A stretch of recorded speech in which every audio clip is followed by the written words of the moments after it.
Hello, everyone. Hope you're having a good weekend. We are back here to discuss Rings of Power Episode 4. I guess to start, it was slightly better than Episode 3. Not by much. It's hopeless to think think overall, that Theoden and his riders will a come. little bit more happened. We got to see the dwarves again, and Elrond's proposal went through, so the dwarves are helping Celebrimbor build the tower. I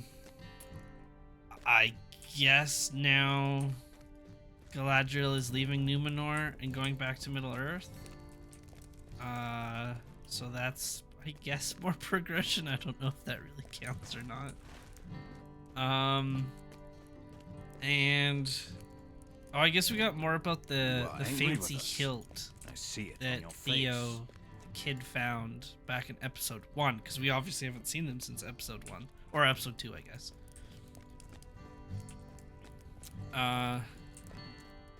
We didn't get the hobbits, so their story hasn't progressed at all. With secret meteor spaceman, or I like to call him Gandalf, not Gandalf, because it's clearly Gandalf, even though it shouldn't be Gandalf.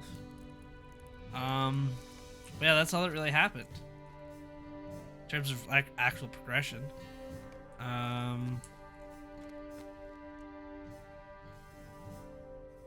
And honestly, I'm just getting really bored. I just think this show could be much more entertaining.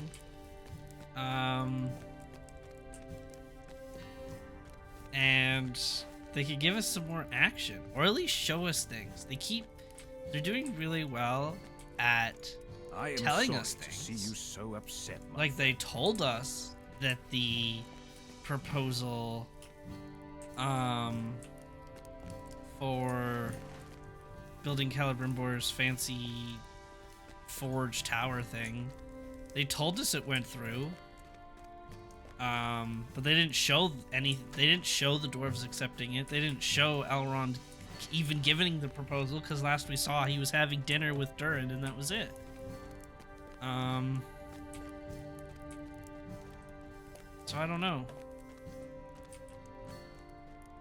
They just really like telling us things. They don't want to show us anything. Hold on, I'm like half distracted because I'm trying to find this person inside this building. Hello, Game Jedi. Hello. Did you end up watching episode 4? I understand now why you were Of so Rings of cross Power? with me. You did watch it. Okay, good. What did you think? It is Overall? the horse. Ride swift and sure.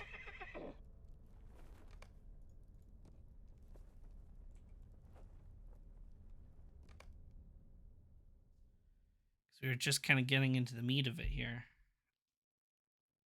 I thought overall it was slightly better, but it's starting to pick up. Cool to see where Mithril comes from. Yes, it is. I agree. It's definitely picking up. And yeah, and Mithril does indeed Are you come from Khazad-dûm or Moria. from the city? We got some action. I'd like more. But overall, I guess it was okay.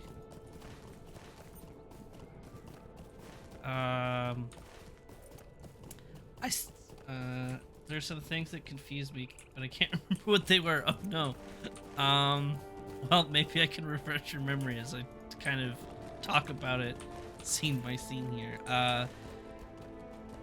Galadriel's still making me mad. I don't understand why they've decided to... Well, first off, I don't know how she... There's one part I was like, I need to ask Mark about that.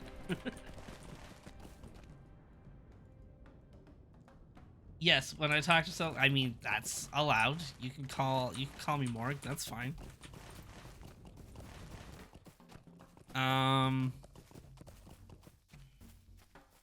Yeah, like there was. Well, Galadriel gets thrown in jail.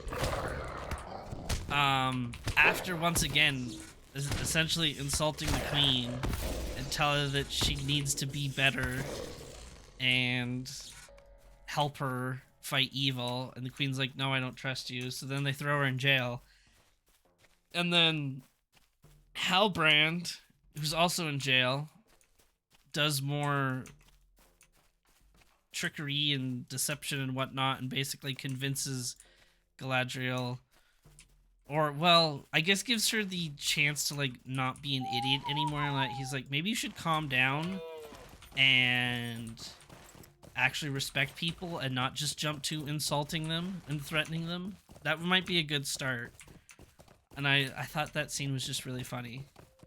It just because like I don't understand, I don't see why you would have the need to tell someone like Galadriel that, but he did anyways.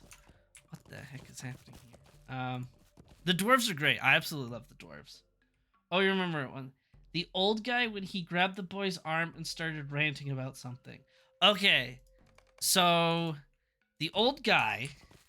I'm gonna start with like Tolkien lore, and then kind of move into what they're trying to do with the show. So Tolkien lore, that old guy is he's essentially going to be the first king of the pirates. And what he was doing in that specific scene is he was talking to his son, and it was essentially telling his son, I guess, like, their plan on how to deal with Galadriel, and then how to, like, take over, kind of. It's really confusing, and I know it makes absolutely no sense. That tree was scary. But yeah, the old guy will eventually be king. Supposedly, well, yeah, he's eventually king, and he's in that scene specifically, he was talking to his son.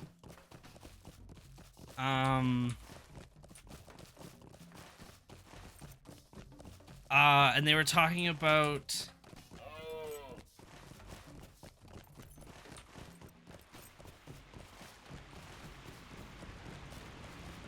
were they not talking about her? I thought they were talking about how to like deal with her. But yeah, the old guy will be king, and he was talking to his son. And oh, they were talking about like trying to keep the people at ease or whatever, because the people are pissed at Galadriel's thing. They're like, because that led into the elves are taking our jobs. The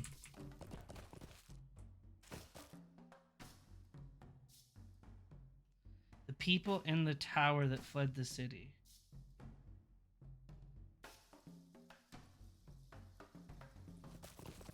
Okay, now I'm confused about which part you're referencing. There's the old guy with the beard and the fancy clothes and does the speech to the people. Oh, that boy, or that guy. Okay, I see. Right. Right, okay. So the tavern dude grabs Theo's arm, and he's trying to show that he also has the same wound or injury from the hilt that you stab into your arm to give the hilt blood to form into a sword. And I guess that guy's old enough to know who the evil guys were, who Morgoth and Sauron were, so that's kind of what the story he's telling. And what he was referring to is the asteroid or the meteor that flew through the sky is a sign that Sauron has returned. Why he decided to have this rant with this boy, don't really know, aside from, I guess he knows that the boy had the hilt somehow. But yeah, that's basically what he was talking about. I was like, oh, he's like, hey kid, You know that sword you have? I used to have it too. That's why you found it underneath my tavern or my barn or whatever. It belongs to our ancestors who worked with the bad guys. And you know how I know that the bad guys are coming? Because the meteor from the sky showed up. That's the sign of Sauron. That's basically what happened. So we gotta kill spiders. Let's kill some spiders. Sorry, I thought you were talking about the old guy in Newman. Not that old guy. Now that makes more sense. Oh, definitely. Absolutely. I think you'll have to binge watch it again. Because there's going to be... And sadly, I think it's only going to get more confusing. Because they're not showing us enough. They keep telling us things, but they're not showing us enough. But yeah, anyway, so Galadriel has another fit with the queen, and then she gets thrown in jail and gets a life lesson on how to communicate to people from Halbrand or Sauron, not Sauron. And I love that she randomly somehow found a way to throw guards into jail without actually doing anything.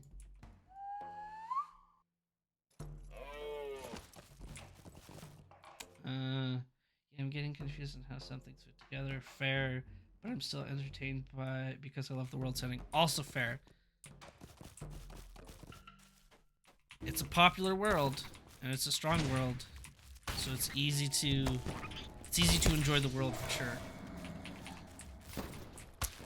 So yeah, Galadriel somehow magically throws guards in jail. It would be like me watching Star Wars in German. I would still enjoy it. That's fair. And then for whatever reason, the Chancellor dude lets Galadriel go after she just broke out of jail. And then she goes and scales a tower in her fancy elf dress.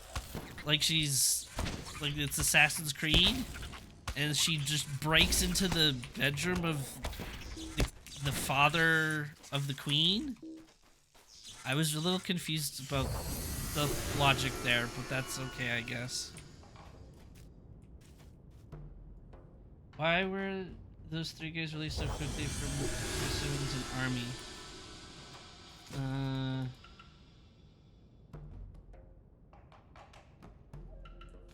The boat guys. Oh, the dudes on the right that Isildur and his 2 friends. And Isildur was daydreaming again, and he let go of the rope on purpose and got his 2 friends in trouble. That is a great question on why they got thrown out. The only answer to that I can think of is they needed people, because at the end of the episode, they needed people to volunteer to go into Middle-earth with the queen. So they needed reason for more people to go. So they decided, well, if we kick the other 2 off the boat, then Isildur will have friends when he travels across the ocean, and then we can have more conflict later. But yeah, you're absolutely right. There is no reason, logical reason for them to be removed off the boat. Or their boat training, aside from the fact that the writers made it happen.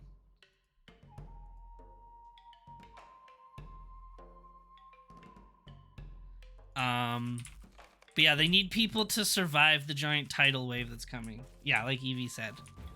They need people who, because all those people leave, so they're not going to get swept underneath the ocean.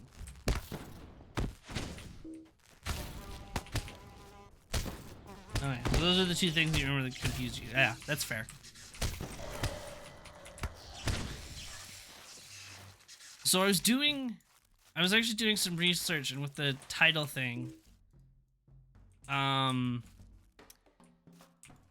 the whole Numenor sinking to the ocean, in Tolkien's lore, the actual Rings of Power that the whole show is built around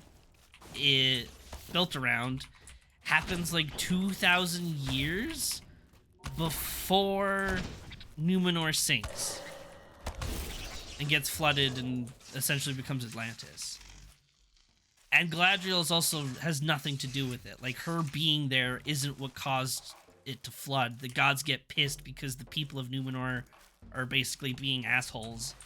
And that's why the gods flood Numenor. So I'm a little confused on the timeline again.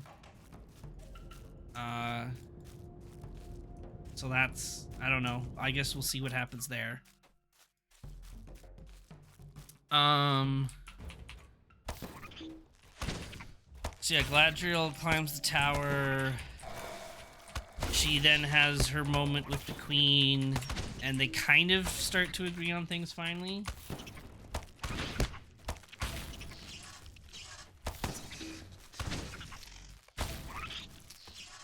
Oh, the Chancellor guy is having a hard time reading. Is he going to try to get the queen removed?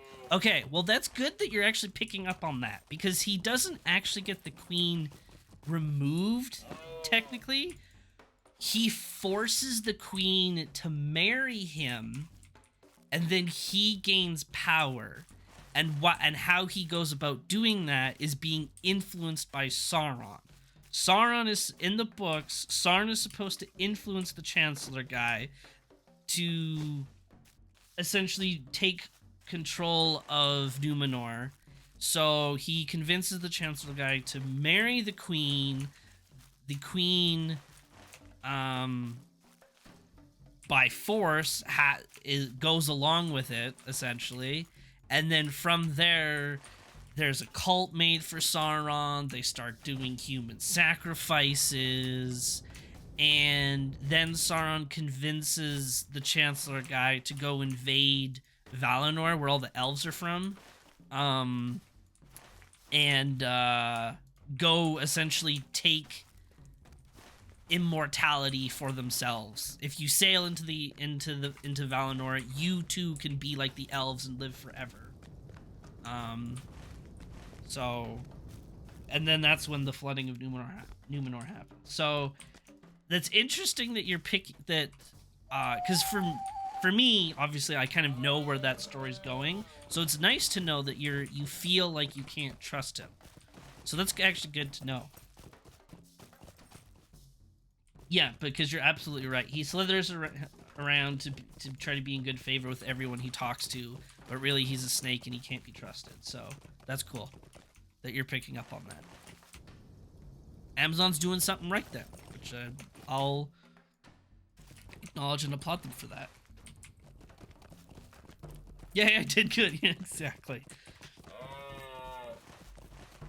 What am I supposed to be killing here? Trees?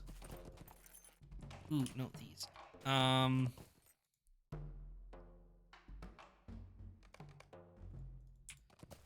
Do you walk with eyes closed in forest? So yeah, Why Queen do you and come to Galadriel have forest their of talk, wild and they men? finally kind of You are no agree friend of Gorgun. on everything. Wild men hate Gorgun. Wild men may know a way. Speak to Khan Turi Khan. So, the books that you'll want that cover it are this Silmarillion. The Silmarillion. Hold on. It's a tricky one.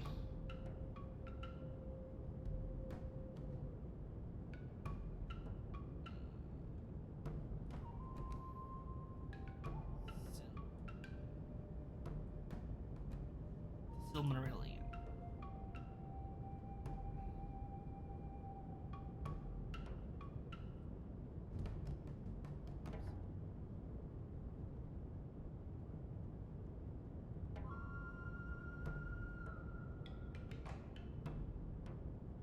There we go. That one. That's probably a big part of it. And then there's there's another called the Unfinished Tales, I believe, which will give you more information on it.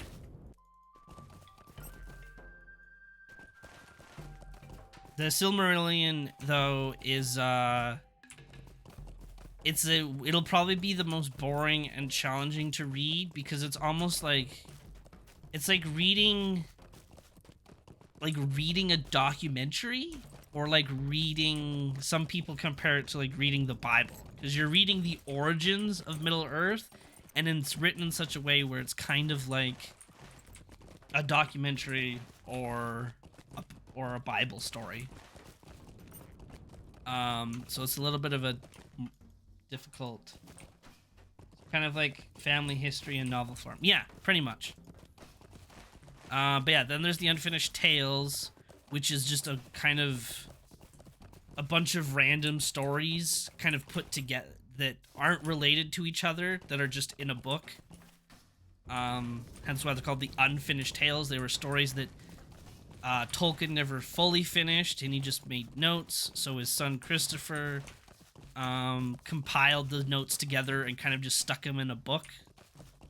And then there's also now these are in the main books, but there's also the appendices that go into detail about stuff before and after, before the ring was made and after the ring was destroyed. So that just gives you a little bit more extra detail. But that's where you'll find all of this information for the most part.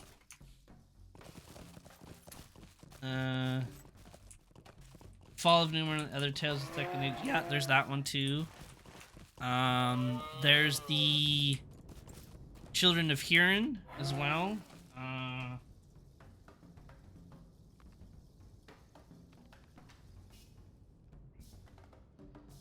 That one's more of the First Age, but it'll give you more story on kind of what happened to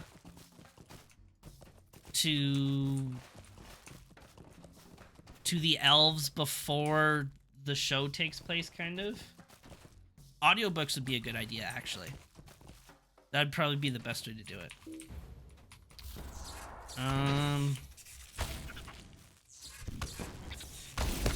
So yeah, there's the Galadriel stuff. Oh yeah, she talks to the Queen.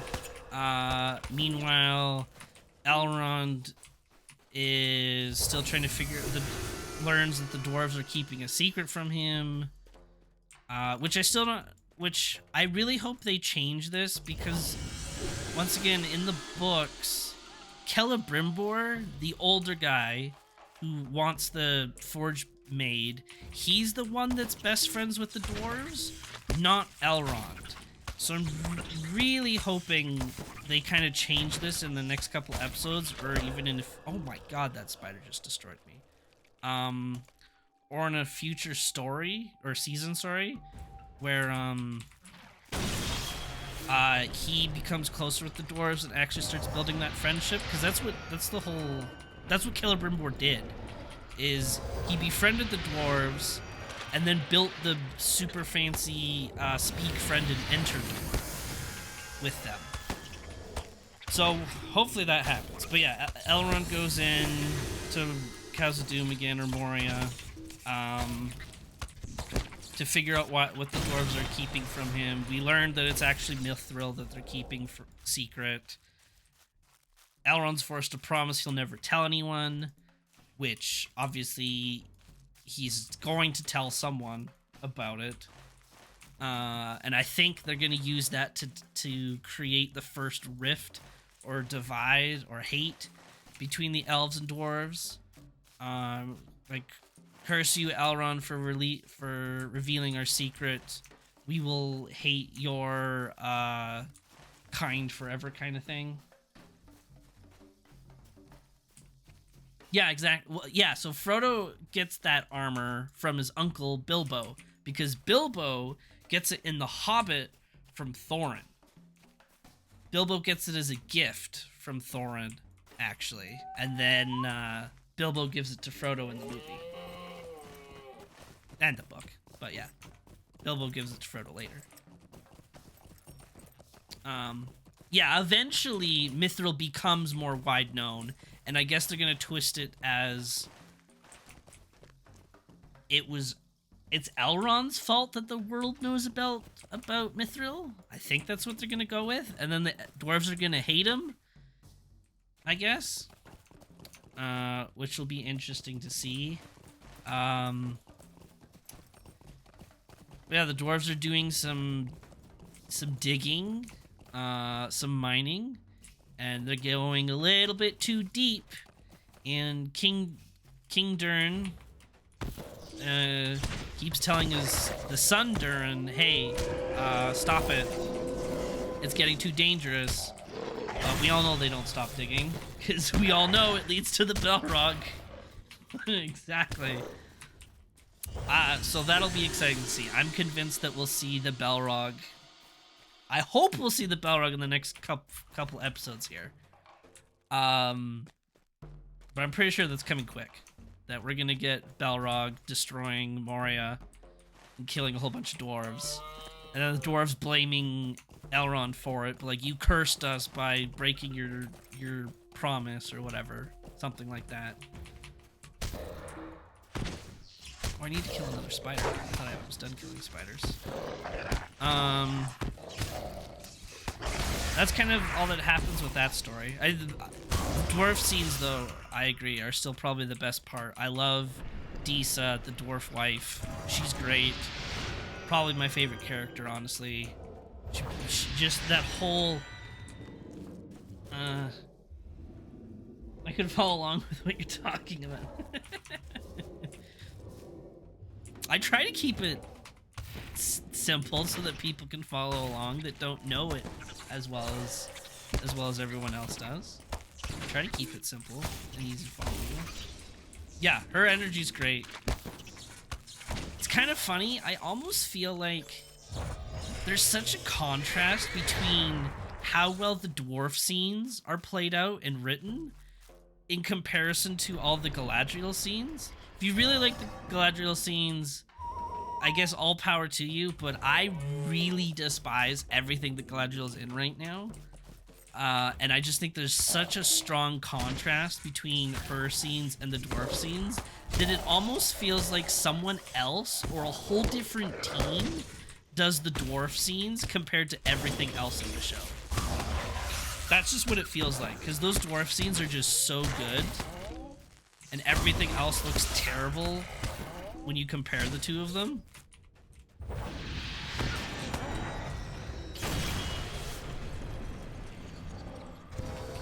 Galadriel's more confusing, yeah.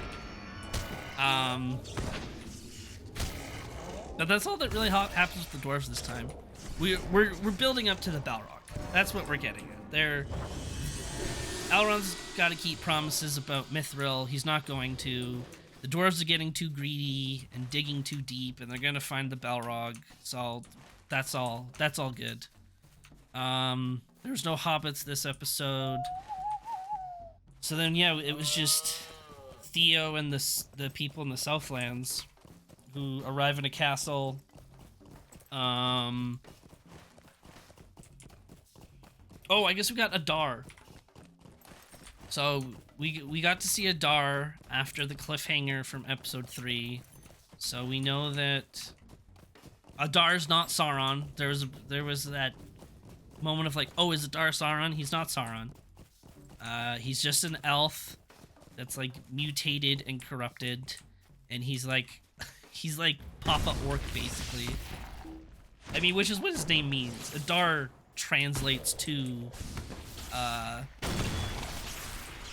father in Elvish. So yeah, Adar literally means father. So don't know. Like, that's a character that Amazon has created. He's not in the books or anything like that.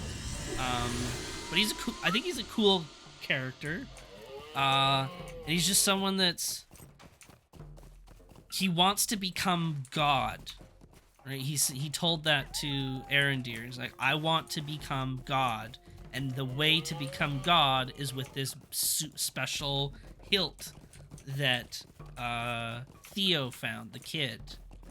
Now I don't know if he's gonna if like he's gonna do it and give it as a gift to Sauron, and then Sauron will give him power, or if he's gonna try to like usurp Sauron and be like, I am now Sauron, ha ha ha, but then the real Sauron will appear and be like, step aside, scrub, I am the true Dark Lord. You are nothing. Maybe, I don't know, something like that.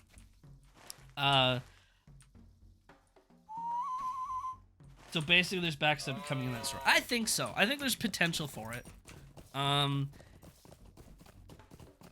He wants to become God, and you can't. It just doesn't happen. He's gonna try to gain as much power as possible, but he'll find that he'll be challenged by Sauron, and then he'll either have to fight Sauron, or Sauron will give him, kind of promote him as a commander and give him power a different way, but always make sure that he's weaker than Sauron himself. My theory is that Adar will actually eventually become the mouth of Sauron. I have no evidence to back that up. I have no reason to even think that, aside from I just think it would be cool. And for those that don't know the mouth of Sauron, he was specifically only in the extended edition of The Return of the King. At the very end of the movie, at the Black Gate, Aragorn cuts his head off, but he looks like he's just got like a face mask and a helmet, and he has no lips. You only see his gross, ugly teeth. That is the mouth of Sauron. And the whole role of the mouth of Sauron is to spread the word of Sauron and kind of like act as like Sauron's diplomat and convince other factions of orcs and evil men to follow Sauron. So I think that could be a cool journey for Adar to go on, is kind of head in that direction and become that character. He is the all smiles guy. Exactly. All he does is smile. He is the smiles guy.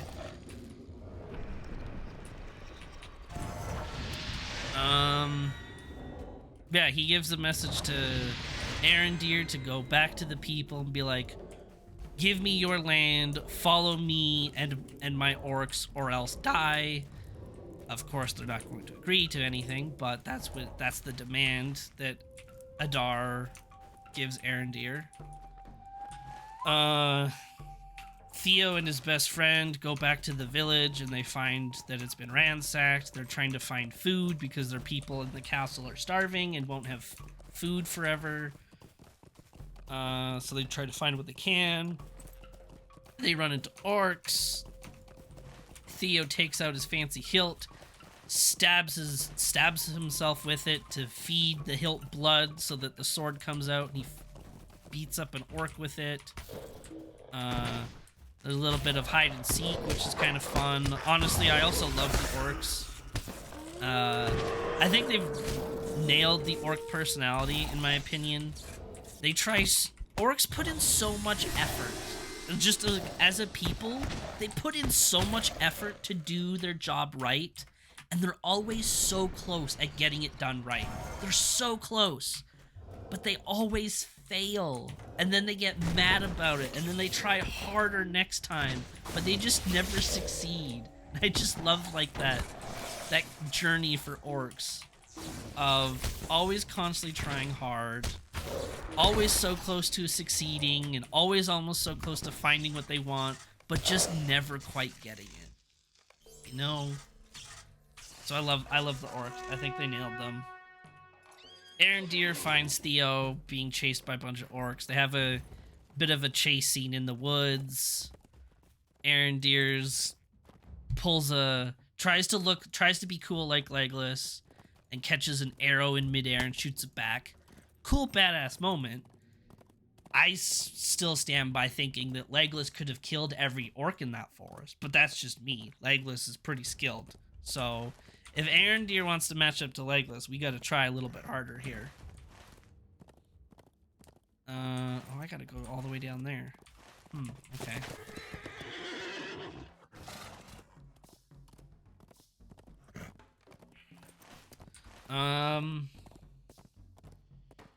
Yeah, I guess that's all that really happens. the Queen of Numenor has agreed to help Galadriel. So Elendil asked for volunteers to join them to Middle Earth. Of course, Isildur and his two friends volunteered, along with hundreds of other people. The people are upset that the elves are taking their jobs. Even though there's no elves on Numenor, so I don't even know why they're afraid that elves would take their jobs, because elves aren't going to show up. It's only Galadriel on the continent, so she's not doing all the jobs herself. But whatever, people want to be mad, so they're going to be mad that the elves are taking all their jobs.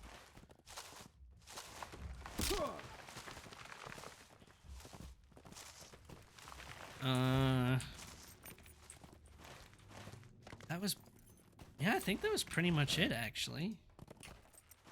They got the volunteers going, so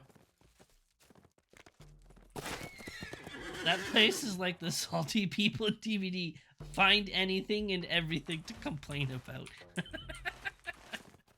Very true. Very true. Oh my god, it's an elf. Be salty about it and blow it out of proportion. She's here to take my wife. She's here to take my job.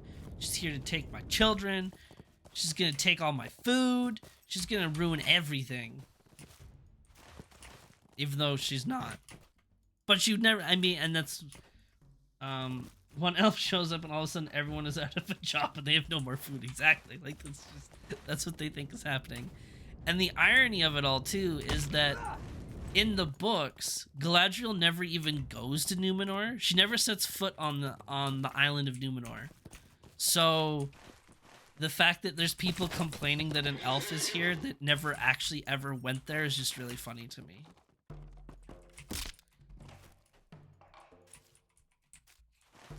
Like, Galadriel never went there to go find an army to help her fight Sauron. Like, that never happened. So it's like these people are arguing and are upset about something that never happened. It's just kind of funny.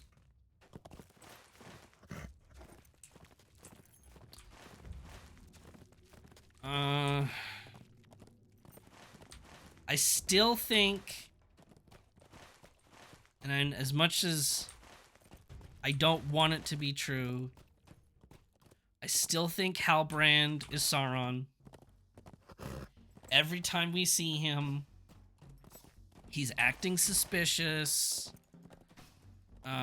He's talking about how to lie or honesty, how to deceive people, how to trick them into thinking you're trying to help them by finding what they fear.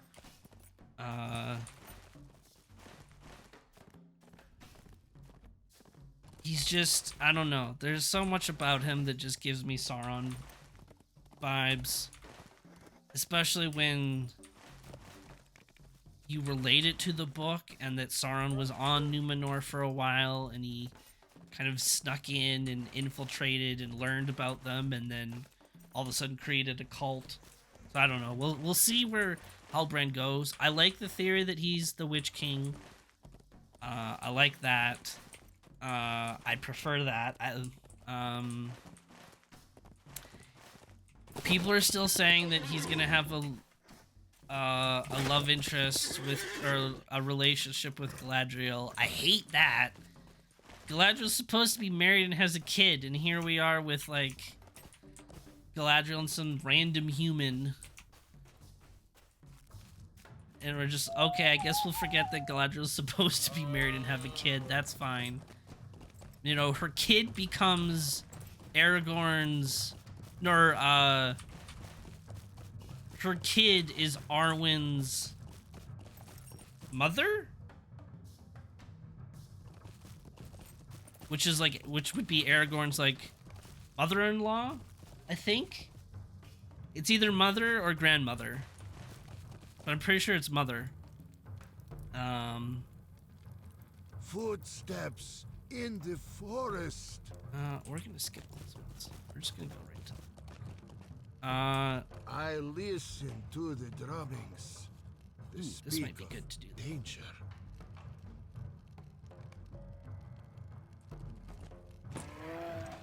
Um.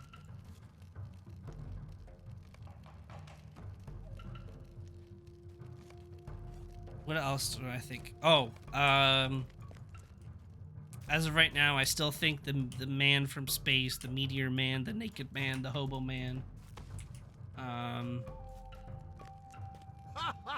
I still think he's he's gonna be Gandalf. I've heard theories that he could be a blue wizard. I like that. I like that he could be a blue wizard. But I think that he's gonna be. I think he's gonna be Gandalf. That's just what's easier for the general population to understand.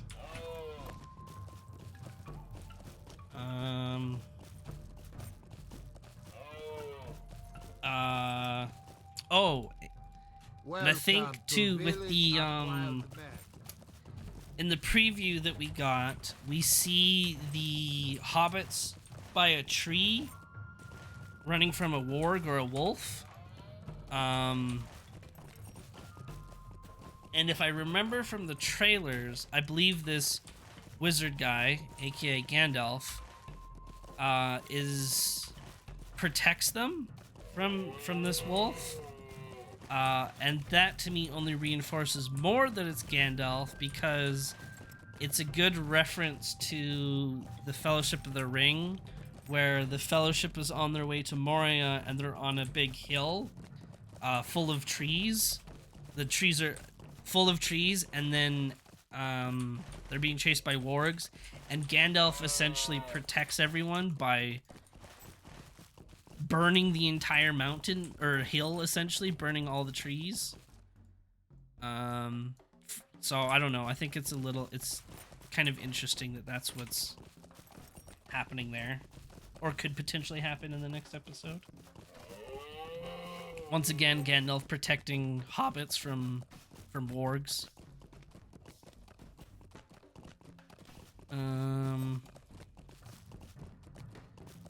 I really don't know what they're gonna do with the Galadriel story at this point. They're gonna sail to Middle Earth. She's gonna, I guess she'll maybe run into, they'll go to the Southlands, and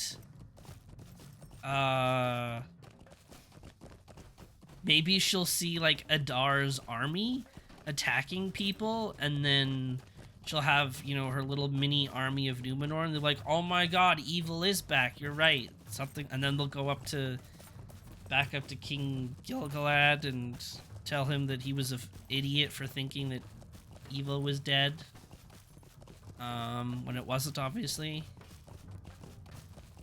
I think there's gonna be the whole Balrog thing. I listen to the drummings. They speak of danger. Oh, going back, okay.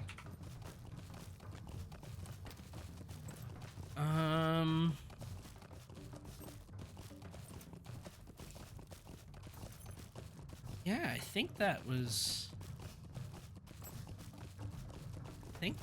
kind of it.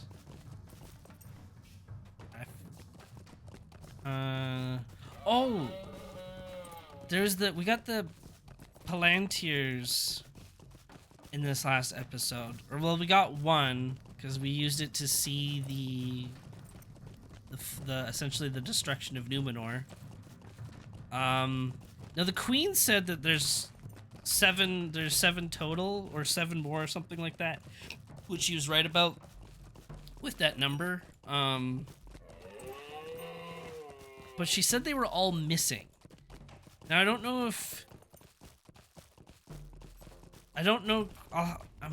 Maybe I'll watch that scene again. But she said they were missing, I'm pretty sure, which is kind of inaccurate because,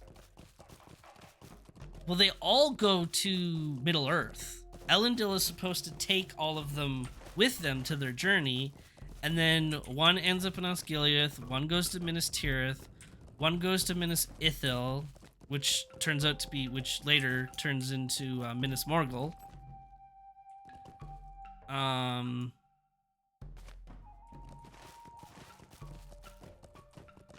And then, yeah, Osgiliath, Minas Ithil, Minas Tirith, Orthanc, which is where Saruman lives. Amon Sul, which is Weathertop, where Frodo gets stabbed. One goes there. One goes to Anuminus, I think, which we haven't seen in the movies at all, but essentially it's we can call it the Arnor capital. When Isildur and became king and everything, and all the Númenóreans settled in Middle Earth, they created their own capital essentially in the north, which is called Anuminus. It's by a big lake. So one goes there, and then the last one, I can't remember its name, but they essentially call it the Tower Hills, which is just near the Shire, and that's where the last one goes. So some eventually go missing once Sauron rises to power, but they all get to Middle Earth. So I don't know why the Queen said that they were missing. That's a little weird to me. But I don't know, maybe it was me misunderstanding or the Queen misunderstanding herself. Maybe she thinks they're missing, but they're going to be somewhere else, and then they find them and then they bring them to Middle Earth. I don't know. But I just hope that they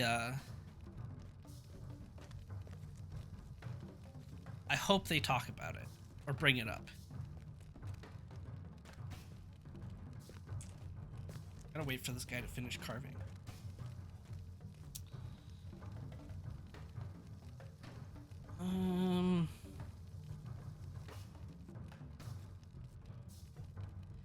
I guess as a movie or TV show, a fan of entertainment and fantasy, I think Rings of Power is to the drummings. They speak of okay. 320. Ooh, this isn't even actually that great. Never mind, I did all this for nothing. It's a lot more fate, but I don't really need fate. It's gonna be more morale, I guess. It's more crit. It's way less damage, though. Does my health actually go up? Hold on. It does a little bit. No, maybe we'll keep it. We'll see how that goes. But yeah, as a fan of fantasy and movies and stuff like that, I think Rings of Power is okay. It's still a little slow for me. I need it to pick up. I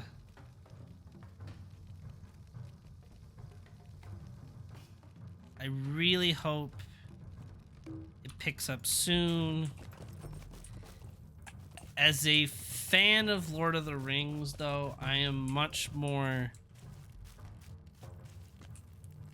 disappointed. Stupid Ash. Oh no, what happened to the Ash? What did he do? How did he ruin the game for everyone? Yep, we can sell that. Okay with selling that. Definitely okay with selling that. Selling that.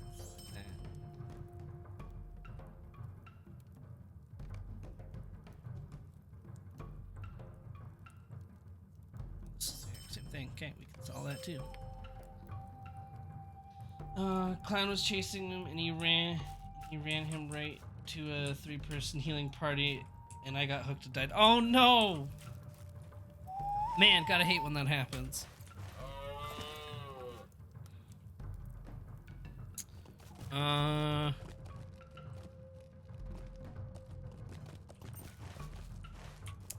But yeah, so as a hardcore Lord of the Rings and Tolkien fan, I'm a little bit disappointed with Rings of Power. I wish they did a little bit more, went through a little bit more effort to follow the stories, the lore, the books, the whatever. It's there for a reason. I feel like you should use it for a reason. You could do a lot of cool stuff with it if you actually just took the time to look at it. But I don't know, maybe I'm a bit more biased when it comes to that because I did write my own little Middle-earth story. So I spent a lot of time trying to make it as accurate as possible with what I could. But yeah, I don't know, maybe that's just me. So maybe we both ran the clown to the healing party, but hey, I was far enough ahead, Ash knew. Ooh. Yo, been there. Been there. How the... Oh, it's up that way. Alright, there we go. Well, I think that kind of ends the review here. Now, does anyone else have any final thoughts, questions, Horsemen pass by. predictions? Never seen. Wow.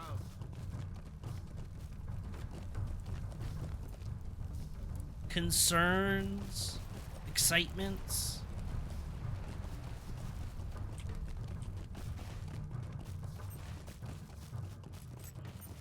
No, I enjoy talking about it after watching it. Great, cool, yeah.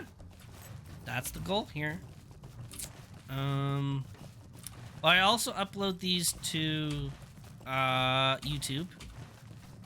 So if there's things that people want to discuss, they're totally free to mention things in the comments and have some discussions. It's always welcome. Love to have these discussions. So my stupid comments are on YouTube. Great. Yep. Headman, see you now. Yep. Yes, they are. I mean, they won't see the comments. They'll just get me reading them back. That's all.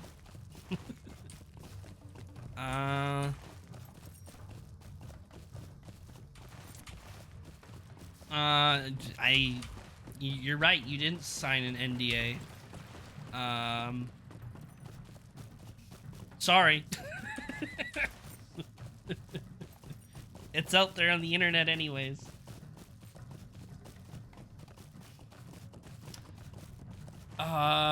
Yeah, so next week, Tuesday or Thursday, we will be doing our Dead by Daylight Survive with Friends, or Survive with people in chat, whoever's around. Wild men help Still don't, basically, if it happens Tuesday, wild men help oh, you know what, here, I'll do this.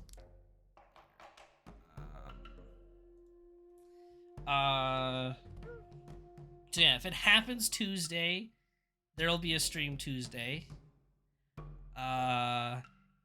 If there's no stream Tuesday, then the Survive with Friends will be on Thursday. But I'll keep the Discord updated with that. Essentially, if it's gonna happen Tuesday, I'll post a message and say, hey, it's happening tonight, or I'll just say it's happening on Thursday. Wednesday, we are gonna continue off right here with Lord of the Rings Online. Then Thursday, we will either, if we don't do the Survive with Friends on Tuesday, we'll do it Thursday. If we did do it Tuesday, then Thursday we will continue Killer DVD. Friday will be more DVD. Oh my god, leave me alone, Boar. Saturday, there might be a stream.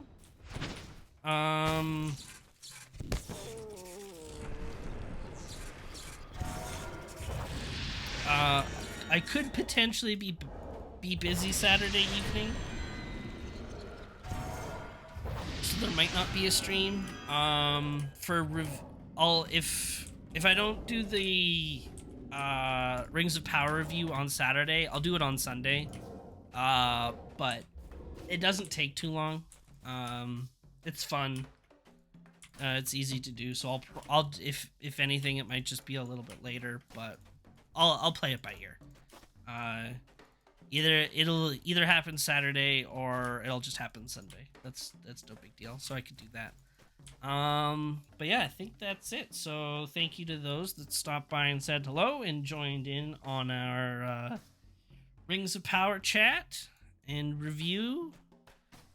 Love these discussions. It's lots of fun. It's good to get other perspectives other than your own.